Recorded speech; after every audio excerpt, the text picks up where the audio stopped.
कल आहे ते ठीक आहे, तो निकाल लागायचा तो लागेल, पण प्रत्यक्ष भगवान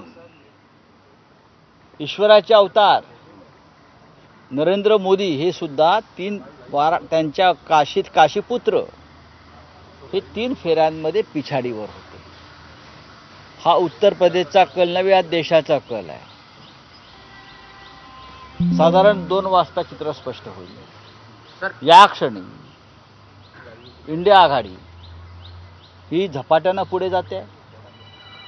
जे एक्झिट पोलचे आकडे तुमच्यासमोर आले होते ते पार करून इंडिया आघाडी ही खूप पुढे गेलेली आहे.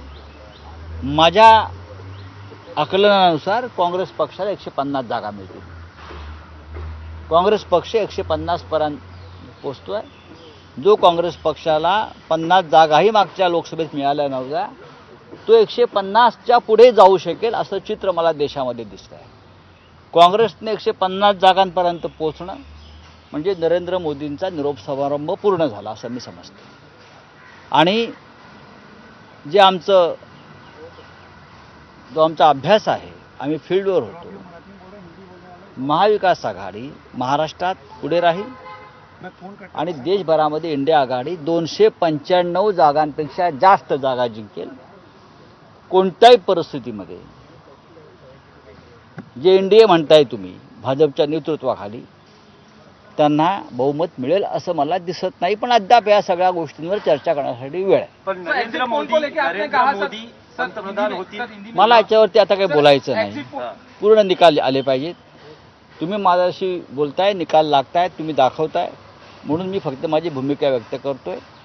दुपारी संध्याकाळी 4 वाजेपर्यंत या देशाचं चित्र स्पष्ट होईल. पण आता जो कल दिसत आहेत, आता नंदुरबारला काँग्रेसचे उमेदवार, तरुण उमेदवार गोविंद पाडवी हे 1 लाख मतांच्या पेक्षा जास्त मतानं पुढे आहेत. आता हा 1 लाख मतांचं मताधिक्य कोणी तोडू शकेल का लोकसभा निवडणुकीत? मला अजिबात असं वाटत नाही. नाशिकला शिवसेनेचे उमेदवार राजाभाऊ वाजे हे जवळजवळ 80,000 मताधिक्यानं पुढे गेलेले आहेत. त्यांचं मताधिक्य कोणी पुढे तोडू शकेल का? मला अजिबात वाटत नाही. किंवा अनेक असे मतदारसंघ आहेत, विदर्भातले, मराठवाड्यातले, पश्चिम महाराष्ट्रातले. बीडमध्ये माझ्या माहितीप्रमाणे महाविकास आघाडीचे उमेदवार बजरंग बाप्पा सोनवणे यांनी आघाडी घेतलेली आहे.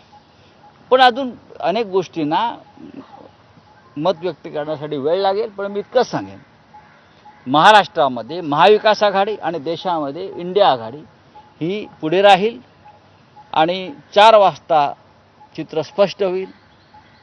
या देशामध्ये सरकार कोण बनवत आहे आणि प्रधानमंत्री कोण होत आहे.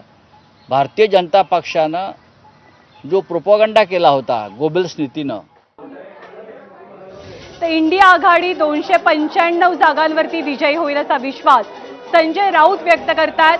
आणि उत्तर प्रदेशाचे कल हेच देशाचे कल असल्याचं मतही त्यांनी व्यक्त केलंय. मोठी आघाडी महाविकास आघाडीला महाराष्ट्रात मिळेल असाही